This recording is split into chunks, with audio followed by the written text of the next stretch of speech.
All right. Hello, everybody. I'm Wallye Holloway, and welcome to Black Health Now. I am thrilled today to have a conversation with Gena Pemberton. So, Gena is the VP Diversity, Equity, and Inclusion at Omnicom Health Group. In this role, she's responsible for developing and driving forward the diversity, equity, and inclusion strategy for the network. She joined OHG in October of 2020.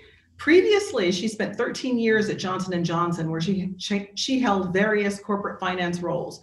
Most recently, she was a director of finance leadership development programs and finance recruiting. Gena set the strategic direction while leading and coordinating the recruiting and execution of all finance leadership programs. Gena also led and supported special projects, which included leading the Finance Organizational Health Review, CREDO survey, and diversity and inclusion initiatives.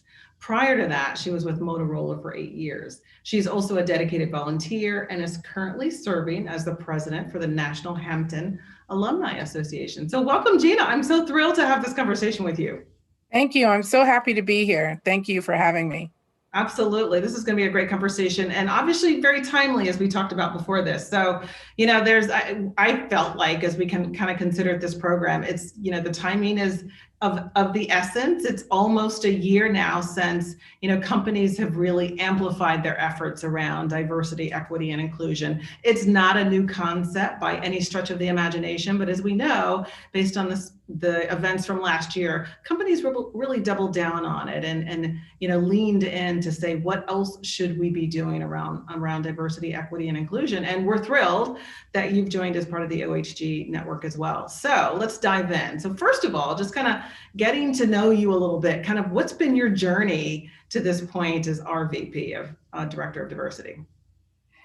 Great question. It's been a long one, if I say so myself. I've been. I'll take you down a little pathway. I was born and raised in Edmonton, Alberta, Canada, to my parents, who were both HBCU graduates, as well as my maternal grandparents were also HBCU graduates. So I grew up in a world that wasn't particularly heavily Black influenced, but very culturally influenced. So I grew up in a very diverse society and with a really strong network connected to my family that obviously is also Black. So, but I really wanted to leave Edmonton because I wanted to have an increased experience where I got to go to school with people that look like me, have teachers that look like me that I'd never experienced.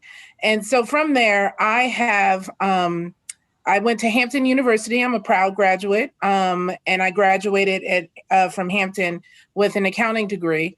And then from there, I went to Motorola and started working there in corporate finance. And I'd say that that's probably where part of my passion and my pathway started.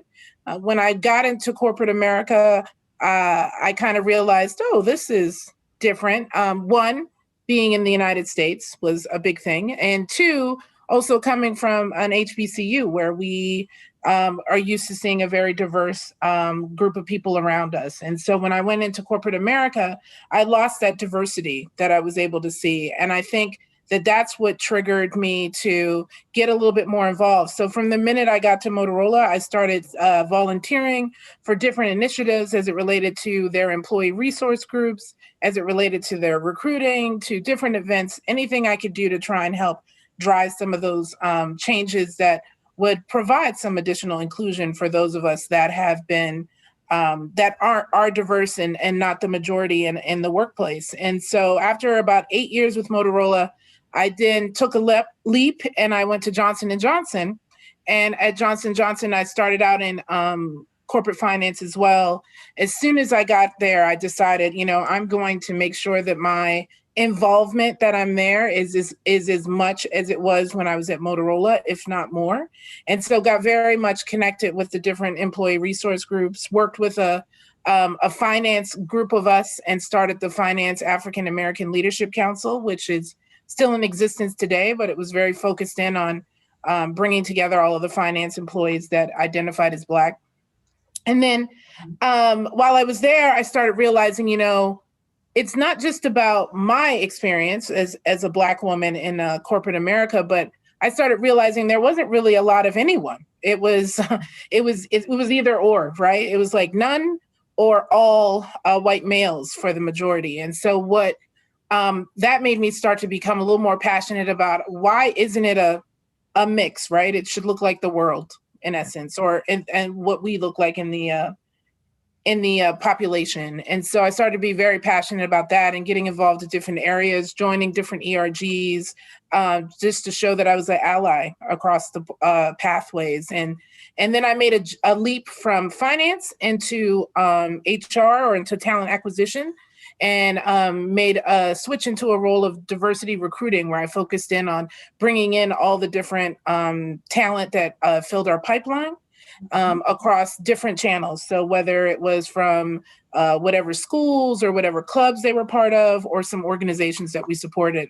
And from there, I was in that role, and then I moved on and took on the role of our leadership development program director. And that's where I started to get a lot of great progress as it related to diversity, to bringing in talent, but then they started to leave. And then that's when I started to realize, after some exit interviews and talking with them, that it wasn't just about bringing that talent in, but it was also about getting them to stay, and understanding that the culture was just as important, if not more important, than just bringing the talent in. And so it wasn't going to make a difference if we didn't make a big drive to try and counteract some of the things that were impacting the culture, such as biases, or how they were working with their teams, how they felt comfortable at work, feeling like they belonged. And so that's where I started getting a lot of passion in diversity and inclusion.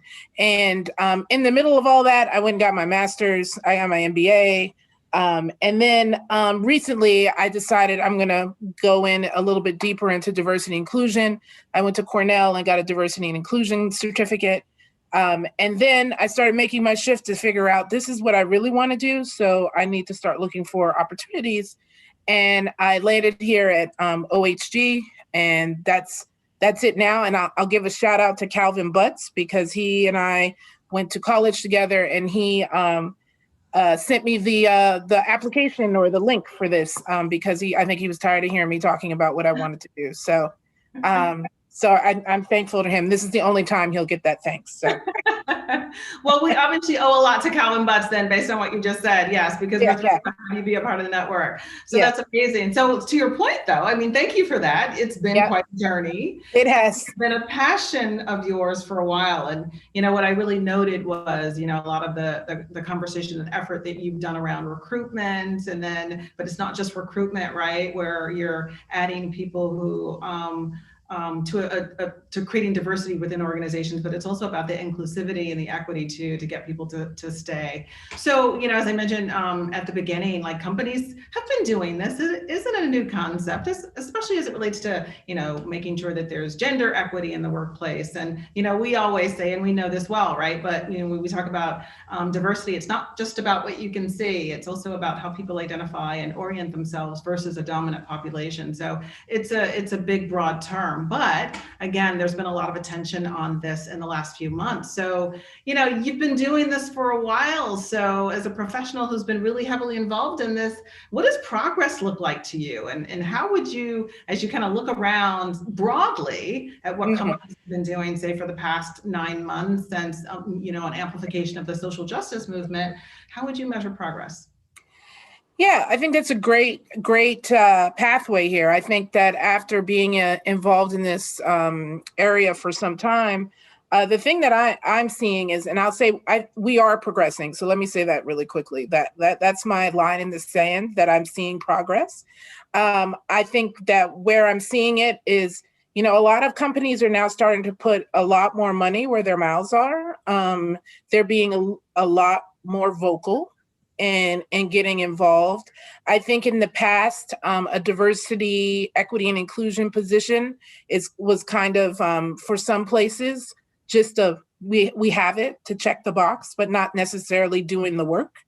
And I think that what I'm starting to notice is that a lot of these individuals are now pushing to do the work, which, for those of us that have been in this industry for some time, it's kind of like, wait a minute, slow down. We've been here for a long time talking about this. And now everyone's ready. So it's exciting because everyone is ready, but it also means a lot of people expect things to happen very quickly. And Rome wasn't built in a day, and just the same for making the kind of shifts that we need to do to shift out of the systemic inequities that are across the board for multiple individuals. And I will also say, let's take my role, for example. 9 months ago, my role didn't exist. So that in itself is the progress that I'm talking about, is that, leadership at OHG was willing to see that they needed this, after hearing from employees about bringing this role together. So I think just having me come in and starting to build something out is a true showcase to the dedication of our own leadership and where progress is going. Yeah, I completely agree with that. It's critical. And you mentioned, companies are really starting to do the work now versus a check the box. So why is this more important now than ever? Yeah, I think what happened with, with the murder of George Floyd, I think that and the reaction after, I think, we were all captive for that. So you couldn't avoid it and be like, oh, I'm too busy I didn't know that was happening. We can't say that didn't happen before because of Trayvon. The same thing happened with Trayvon, and not nearly as much people leaned into that. I think the murder of George Floyd is what's triggered all of us to start to push hard against, the companies that we frequent or that we work at or that we even know about, to say, what are you going to do about this? Because it can't be just the people on the ground anymore, because it has to be something bigger. And I think that, one, I'm proud of all the human beings that have stepped up on that front to push this. And I think that I'm also happy to hear or see these companies, stepping up to doing more, and some of them did it at the time and haven't really changed much, but there are quite a few that have made some changes beyond just putting a black square up when it was time to, but that are continuing that work. And I think that if more start to pay attention to what those companies are doing, then we'll start to see some real shift and change. Well, I mean, you mentioned it earlier, like OHG bringing you on and really doubling down and doing the hard work, I think is really important. But you just referenced like other companies that are really doing it right. Anybody come to mind that you can share? Yeah, definitely. I think the companies that I see often and am very impressed with, Ben and Jerry's. I don't think they can go harder in the streets than any company. I mean, what they put out there is amazing. And they're not afraid of the hard conversation, even in their advertising or even in the naming of their ice cream. Like, they're not afraid of it. Ben and Jerry's, I would say, Procter and Gamble, which they had been on that trajectory, I think, before the murder of George Floyd, but they have really turned it up as well. And then I'd also add in, and this might be me being selfish because I am a part of the Peloton crew, but I will say Peloton has done a great job of leaning into it and saying, hey, enough's enough, and doing the things they kind of put out there from the beginning, from changing their hiring, changing how they're paying their employees, the demographics of some of the classes, and providing, a more inclusive experience as well has been quite impressive. And I think that, kind of the examples that you shared are really important. And the things that you just mentioned, right, in terms of how people show up. And, that's beyond initiatives. That's what you put the initiative in place to create real change. Would you agree with that? And when you think totally. about what should the initiatives lead to, and what should our conference rooms and virtual conference rooms, and what should our team workshops look like if we're doing DE&I right? Yeah. So I think that a lot of people get kind of stuck on initiatives, and some people get angry, like, oh, I've had it with initiatives, and I hear them. Agreed. Because I'm part of the people that are putting initiatives out. But I think you can't have that change without having some direction. And I think that's what the initiatives provide, right? And I think that those initiatives can lead us down into this pathway of saying, it's okay to be you and share who you are at work, because we want that, right? We welcome that. We want to hear your opinions. We want to hear your experiences. And we want you to take those experiences and opinions and apply it to your role. And I think that for me, the initiatives are what lead us to that systemic change and really start to make an impact in how that how our own company can move forward.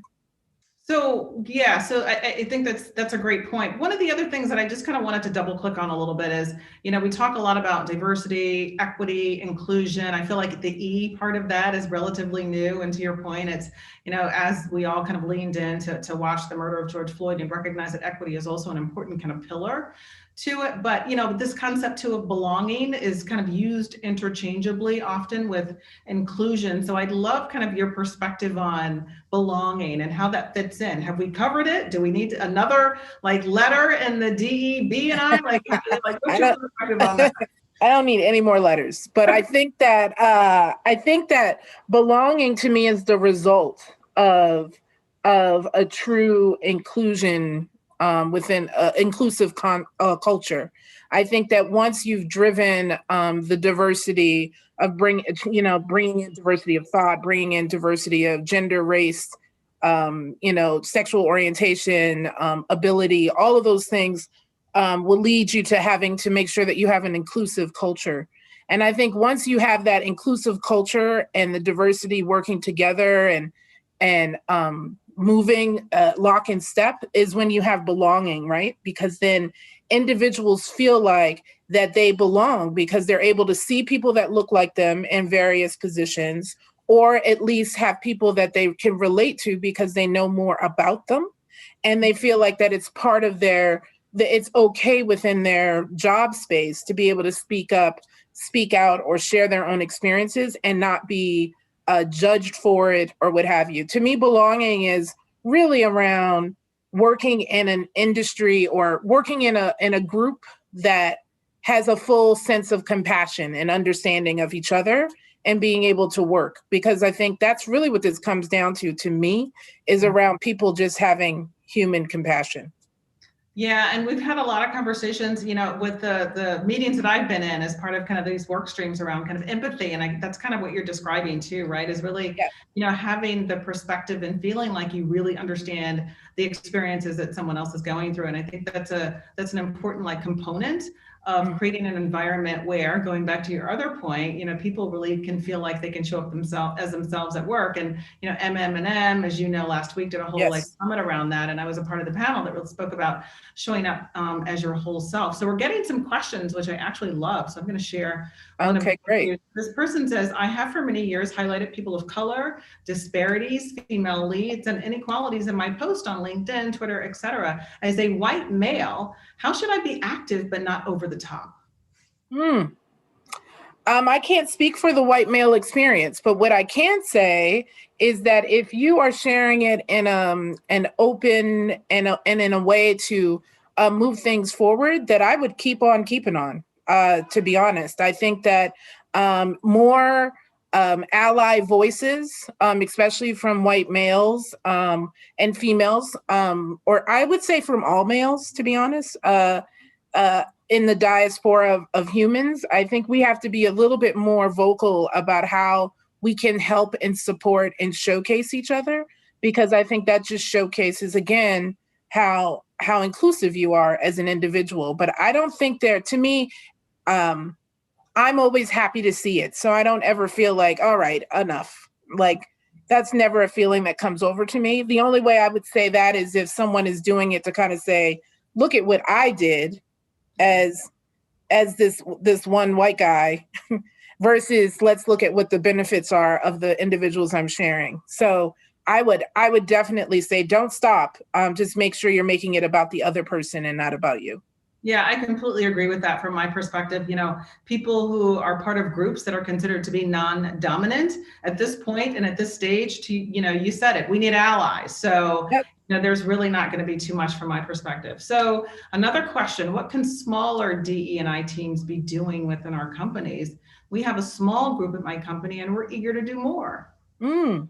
I think if anyone within OHG hasn't heard me speak yet, one of the things I like to preach in anytime I get an opportunity, so I'm absolutely going to do it now with Black Health Now, is that even when you're in a smaller agency or smaller company, the easy thing you can do is share your stories and talk to each other about who you are and what your background is. You will be very surprised at how much you'll find that you can connect with an individual that you think you never would connect with at all. I remember I had decided that one of my former managers was, from an affluent family, never had to deal with anything. I just decided she had no idea what I was going through or what I was thinking about or my lifestyle. And then randomly one day I asked her something and she was like, well, I was raised in a low income neighborhood.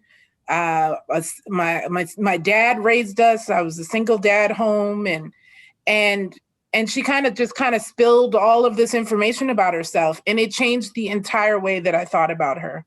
And I think that if we hadn't had that conversation, we probably would have continued to butt heads in various places. And I think that ever since then, I've always been very open about what my life is like and who I am and my background so that people can better understand that. And I think that in smaller groups, I think that at smaller companies, that could be the first stage, and just getting people to feel like they can speak freely about who they are, what they enjoy, and all of that jazz. Because, I don't think people think I like hockey. I like hockey. I'm Canadian. I mean, it's who I am. It's in my blood. So I think that, but looking at me, I think people are always shocked when I'm like, oh, I'm a big fan of hockey. So I think that all those kind of small conversations and getting to know each other more can be very beneficial. So that would be what I would tell everyone to do. Yeah, I love that. I think sharing stories is really a key. And the other thing that I would recommend to this person is to say that, even a small DE&I group can make an impact, right? So I'd say be deliberate and declare it, like what's your stance on DE&I, so that eventually the broader organization really understands what that means, what you're trying to accomplish, and it will eventually become a part of the culture. So even a small group can do a lot. Even at TBWA World Health, it started as 2 people who kind of started our DE&I initiative, and it's really grown since then. So it doesn't take a lot of people to make a big impact. And fortunately, there's a snowball effect that can happen with that. Okay, so another question is, great companies as examples, do you think there are any industries that are particularly interesting to follow as it relates to DE&I? Industries. I hadn't thought about that. I think that it's a great question. If I think about it, for me, I think it's a lot of the I was going to say entertainment industry, but they've been struggling for a long time with diversity, equity, and inclusion. I think I might say like the consumer goods world. I think that they're probably moving this forward the best that I've seen it so far. And I think that's because they need consumers, right? And so if you need consumers to buy your goods, you're going to do everything you can to start to include them. I've enjoyed watching like some of the newer commercials that are coming out. They seem to have a lot of diverse family images in there. Seeing those make a difference. I've thoroughly enjoyed, what BET has started to do has been very much leaning into the heavy, even though it is Black entertainment television, but I think they've been a lot bolder recently of saying, bet on Black and doing all these kind of things that are very specific and being kind of the go-to for some of the Black entertainment world. I think that has been impressive as well. Yeah, that's great. And I think it ties in with the next question that we have in the chat. So she's asking both of us, as marketing and advertising agencies, how do we create content that shows our value of DE&I, and how do we do this in a way that comes off as authentic? And I think that that's a great, it's a great question. And she posed it to both of us. And I think that one of the ways to do that is to make sure that you're very deliberate about making sure that as advertising agencies, to her point, we're putting out into the world work that represents and who we aspire to be as an organization that's really designing diversity and inclusion. And, it's one thing to have initiatives internally that really, speak to it, right, and declare it. But it's another one to make sure that the output of what we do every single day as advertising and marketing professionals really reflects that. And I think, again, again, you need to state it, you need to declare it, and then you need to put programs in place to make sure that you have the right people around the conference room table, so to speak, that's really looking at the work and making sure that it's relevant. And that in and of itself will lead to authenticity from my perspective. So I'd love to hear yours if you have a different or related point of view on that. No, I absolutely agree with you. I think the only other piece I'd say is just in case you don't have that diversity around the table, then seek it. So they may not work with you, but maybe there's another group that you can reach out to, right? Maybe there's an employee resource group that is formed in your agency or even in another agency. Maybe you can reach out to them to say, hey, can I get a couple of your individuals to take a look at what we're doing? Because that's the magic of bringing in and having a true diverse workforce is utilizing those different viewpoints. And so don't get stuck because you may not see anyone around your particular table. You can still reach out and find individuals that might fit the demographic that you're looking for from other places, because everyone's willing to help. Yeah, that's a great point. And then another question, this is a big one, but this one comes from a white male. Also, he says, as a white male father to a young boy and girl, how best can I prepare them for openness, acceptance, kindness in this new world that they're heading into? So there's a lot in that one, right? There is. Well, first, kudos to the father. Thanks. I mean, kudos to you for asking the question, because I think a lot of people don't think to ask that question. The things I've been telling my white friends is share stories of different backgrounds with your children, depending on their age. You can do this easily by buying some books that talk about the different journeys that individuals have. They're all out there. That you can see an Asian journey. You can see a Black journey. There are so many resources out there just to give them if you're reading them stories, those could be their stories, right? Same with whatever toys and things you give them. They don't always have to look like them. I remember a good friend of mine growing up, her favorite doll was a Black doll, and I couldn't get over it. I was like, why do you have this? This is not you. But, I think that was a great example of, showcasing that you can have different representation. And then the other piece I'd say is having them get involved in different things that are like this, right? So whether it's, a local museum having an event, or some conversations, or bringing them to different events that would be celebrating these different backgrounds or heritages of individuals, I think that can really start to make an impact. Because I think that you as the parent, if you're passionate about this, I think it needs to become part of your own world as well. So I think those are my suggestions.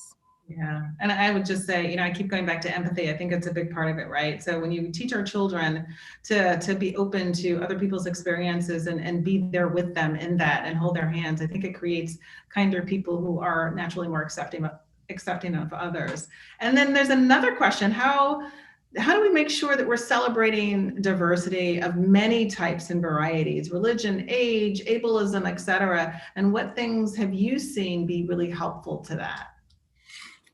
I think just bringing it up is important. And I think that across the board, you have to be vocal about it. I know that there's been many times that I've said, well, that doesn't include everyone, right? Let's make sure we're thinking about the individual that might be hard of hearing, or not able to go up the stairs, or have a different background, or don't schedule it on this day because it's that holiday, et cetera. I think it's about empathy, like you said before, right? And about listening. And I think it's that kind of thing helps to drive the change in the culture to ask the question, right? Because if you're paying attention and you've learned, one of your coworkers is, has already said, oh, I'm going to be out because I'm celebrating this family holiday of mine, then don't go schedule a meeting at the time that you've already heard about it. So I think it's about us listening and hearing, but also around thinking about everyone as you do it.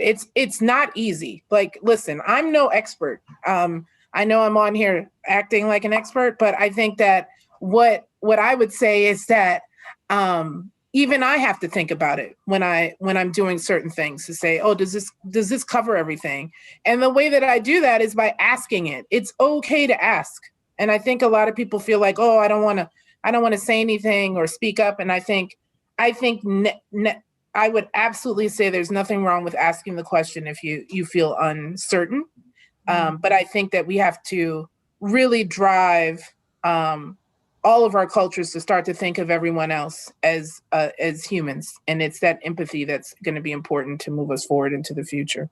I love that. And I think also, in addition to that, it's finding mechanisms and ways for people to be able to identify as being part of a non-dominant group, and then being very deliberate about making sure that they're a part of your employee resource group, for example, so that, you're really acting on the inclusion point of view, and people really know that diversity includes all the populations that we just talked about, people who are differently abled, people who have, different religious backgrounds, for example. I think that it's important because sometimes companies can have blind spots a little bit. It's not unintentional, but they tend to kind of bias towards the diversity that you can see sometimes versus that you can't. So I think being very deliberate about that is going to be really important. So one of the other things too, so OHG, right, Omnicom Health Group is central to what we do. You're part of that. I'm part of that. Why is this important for healthcare agencies? This is Black Health Now, and we tend to focus on a lot of topics related to disparities in healthcare for Black Americans in particular, but we are healthcare agencies by our nature. Why is diversity, equity, and inclusion particularly important for us? Well, first off, I don't think there's an industry more like healthcare that impacts every human being, right? So I think that everyone needs or deserves or should be getting healthcare in some way, shape, or form. And I think as healthcare agencies, we need to utilize understanding that it's not just the dominant group that needs the support, but it's all of those different groups that are out there. And I think unfortunately, what COVID-19 has showcased is that there are more areas or more groups that aren't getting that same kind of healthcare, and those disparities are there. And I think that that's where we can step up and speak out and spread the word and try to help those populations be able to improve in those inequities or disparities, which I think Black Health Now has started to make an impact in. And I think there are other agencies that are doing that work as well across the OHG network, which I'm super proud of and looking forward to showcasing as I get further into my role. But I think that because healthcare is a human thing, that you have to include diversity, equity, and inclusion in it, or else you're missing the mark. You're not hitting every human, and you need to, because everyone is impacted by almost everything. Yeah, well said. Very well said. One of the things that strikes me as companies lean into diversity, equity, and inclusion, and have done so over the past 9 months, is how, conversations in the workplace have fundamentally evolved, right? And the kinds of things that we talk about openly, whereas maybe 10 years ago, we wouldn't have spoken about so openly. I'm hopeful for that. So, just kind of taking the big picture macro look, if everyone does this right, all the companies that have been doing it, that are doing more of it now, how can this fundamentally change the next phase of human interaction in the workplace, in the world? Well, I think it that's a huge question and a huge, I guess, a huge ask. I think that if this goes the way that it should, then imagine the empathy, right? Imagine how people would work together and move forward. I mean, I think every generation something happens that makes us a little bit better the following generation, and it's from the learnings of the previous ones. So I'm very hopeful that what we're doing now is really going to impact what that next generation does. That one father's children will be the next, group of leaders at a company, and they should come into that with a whole different thinking than what we've come in. And so hopefully we're able to impact that trajectory and to breed more of that compassion and empathy into the future, to really push what we can be able to do forward. Yeah, I think that's really great. And it kind of it reminds me of some of the work we've been doing for Black Health Now around cultural competency and, really highlighting the disparities in healthcare and outcomes in the Black community. And one of the things that gives me a lot of hope is the fact that medical schools are really leaning into it. And it's very similar to what you just mentioned about people, the father who asked the question, one day his kids will be sitting in a conference room someplace in a company, and hopefully there will look very different. And I think that's exactly on the healthcare side of it that we're hopeful of too, because medical schools and, young people who are going into medical schools are saying, wow, where are the people like me? And then Right. because they're going to be treating lots of different kinds of people, they are demanding that they be trained in a way that makes them more empathetic and understanding of the conditions of those patients. So that's one of the things I think is really important. And it ties into what you're saying as well. Yeah, and exactly. And also the other piece is, as the population grows, we already know it's going to become more diverse than it's ever been. It's going to be more diverse than it isn't diverse. So I think that's going to be really important to see how medical schools and everyone starts to change how they're teaching, because they're going to need to showcase a lot of the different backgrounds or diversity that they haven't been doing as the population becomes more diverse. Yeah. And another question coming in. So what drives you to push for diversity? When and how did you choose this career path? So I know you talked a little bit about that at the very beginning, but maybe you can just kind of remind us. Yeah, so I'm passionate about it. When a piece I didn't share in the beginning, so it'll be different, so it won't be duplicative for y'all, is growing up in Canada. One of the things I didn't realize I was getting as I was growing up was that I grew up with, in classrooms. I won't say that I wasn't the only Black person in the class. There's one other, Sarah Noy. I'll always know her forever. We were in class together. But within that class, there were Asians, there were Indians, there were Chileans, there were Dominicans. It was a very much a melting pot of individuals within my formative years of growing up that I had been exposed to quite a bit, right? So, just knowing the difference between, like, when I came to college, I remember there were people that didn't even know that they asked me if I grew up in an igloo, right? So that's not true. So just in case anybody's asking, I did not grow up in an igloo, but it made me realize that I wasn't as closed off as I thought I was. And I think that where I got my passion was to make more people have the kind of experience that I grew up in. And so that you can get to learn the differences about people. Because I felt like, the more I learned from my Filipino friend, the more I got to understand how their culture was versus my own. And I feel like that's what kind of lit some passion in me, is kind of where I came from. And then once I had kind of both experiences of a melting pot of individuals, and then my experience of seeing mostly the African diaspora that was at Hampton, when I went into corporate America, I was able to say, I think this is wrong. I think we need to be seeing more of different people and different experiences and understanding those experiences. And I remember asking one of my coworkers something about her own background, and she just kind of looked at me like, oh, no one's ever asked me what I do on that day. And I kind of was like, I've never even heard of it. So I wanted to hear more. And so I think just having that kind of feeling of where I came from to where learning was okay and kind of getting to know each other was normal. I think I just brought that in, and it's kind of been in my bones.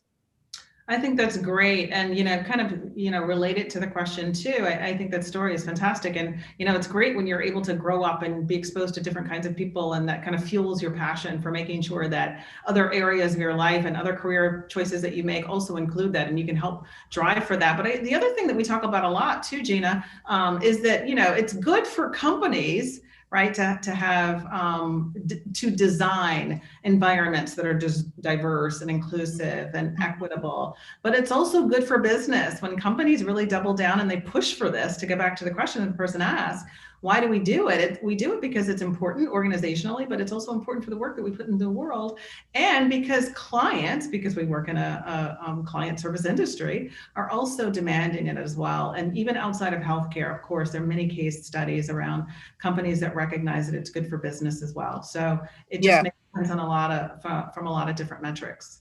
Yeah, businesses that have that diversity mix and have drive towards D&I, it's been proven. They showcase higher numbers. They work way better together, and they're able to work for their clients and such, and impact business in the bottom line because of it. So I think all of that applies.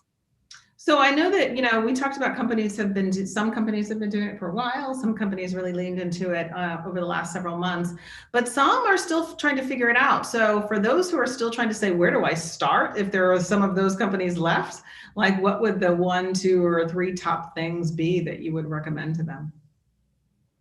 I would recommend hiring a version of me, or bringing in a role that's specific to this work. This is not, to be able to drive change and impact. It's not something you can do as kind of a side gig.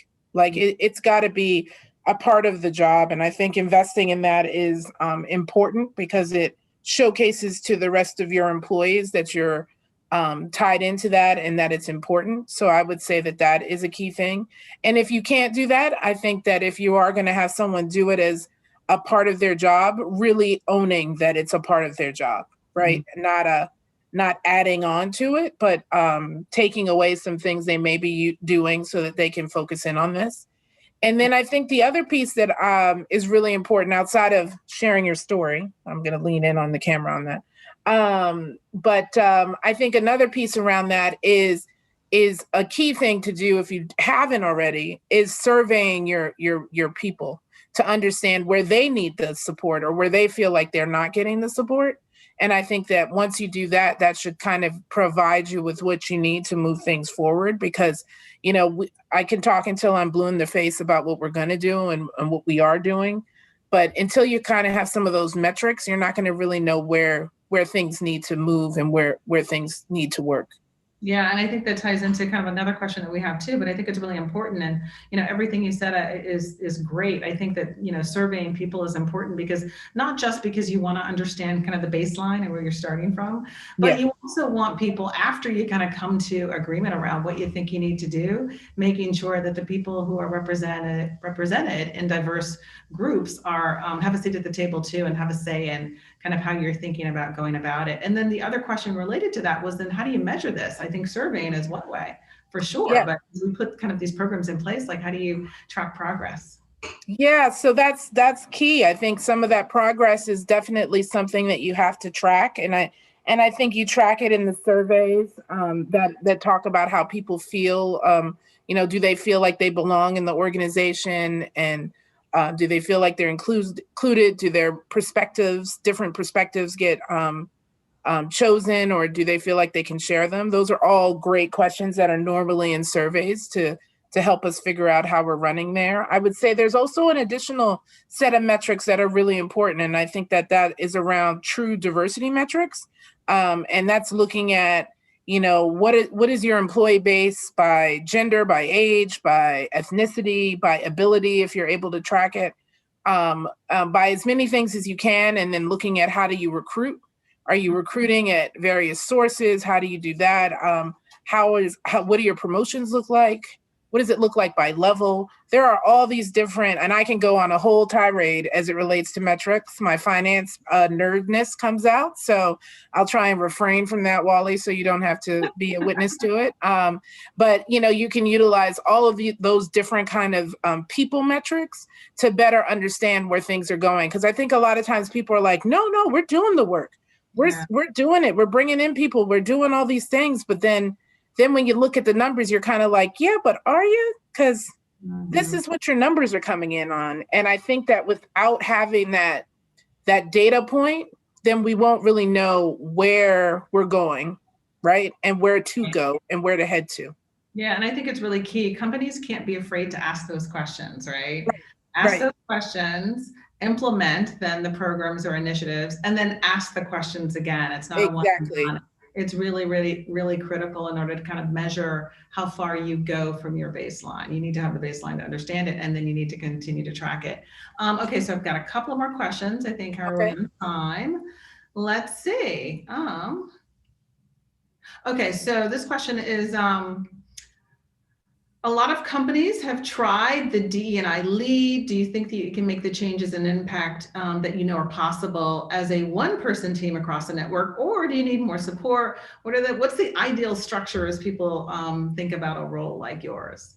Ooh, let me get to talking. I hope Ed and Carolyn are on so they can hear me say I need a whole team. No, I think that a part of this is I think one person can put in the effort of it, but I don't think it can be done. None of this can be done by one person.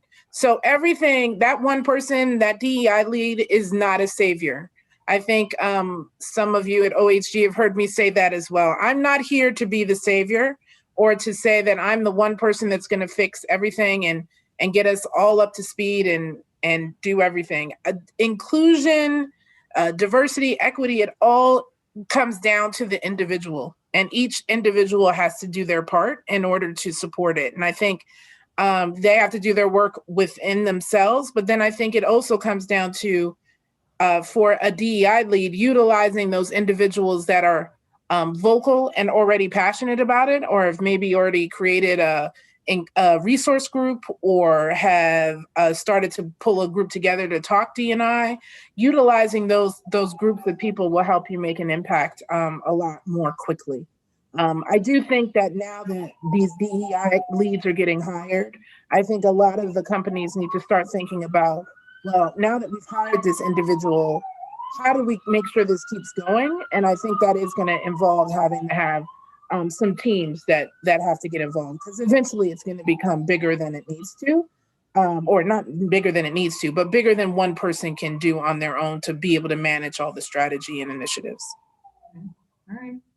So if you had a crystal ball, right? So let's fast forward now, 2 years, 3 years, like if everybody does this right and all the things that you've been talking about in terms of recommendations, what's next? Like what would be next for this? That's a good question. I think what's next is that positions like mine are normal and not the outlier, but more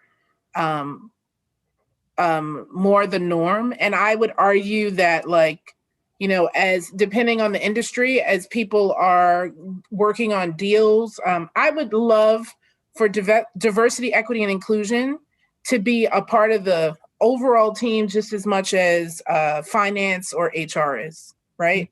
To me, it is a mainstay of everything. So whether you're doing a pitch to a company or you're speaking with someone about payment terms, all of those kind of things, I think, as you're in the business or in the field or doing anything, that I think that diversity, equity, and inclusion should be a part of it.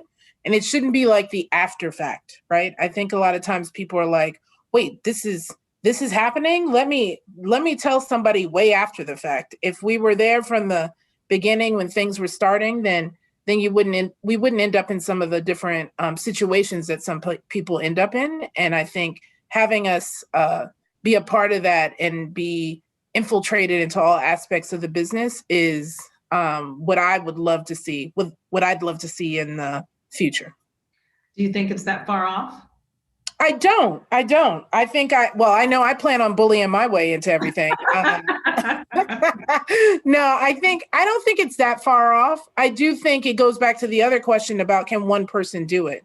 If you're, depending on how big of a company that you're working at, you can't nearly be in everything everywhere. But I think that as we start to push towards a better inclusion or increasing our inclusion, I think more allies will be able to serve in some of those roles or voices as we're moving into different deals and things along those lines. Yeah, we need the allies in those roles as well. So yeah, absolutely. So this has been a great conversation. I am so grateful for your time and your insights and the recommendations and suggestions that you've shared. Anything else you want our audience to know while we're here? We've covered off on quite a bit as it relates to DE&I, but anything else before we close? No, nothing else. I would say, one, I can't believe the time is already up. And Wally, I was worried, what are we going to talk about for this long? Well, we've got 10 minutes, but that's okay. We did, we definitely. I mean, I thought we were going to be done in 15 minutes. I was like, how many times can I say this? So I think in that regard, if there are other questions or things, feel free to reach out to me, to those of us within the OHG network. Outside, I'm on LinkedIn. But I'm happy to talk with individuals or provide some feedback if I can. Yeah, this has been great. Again, we're thrilled that you're at OHG, and we're looking forward to all the great things that are planned. And to your point, like the world as it should be in the next 2 or 3 years if all of us do this right. So again, thank you so much. This has been great. And thanks everybody for joining this session of Black Health Now. Thanks. Okay, bye. Bye.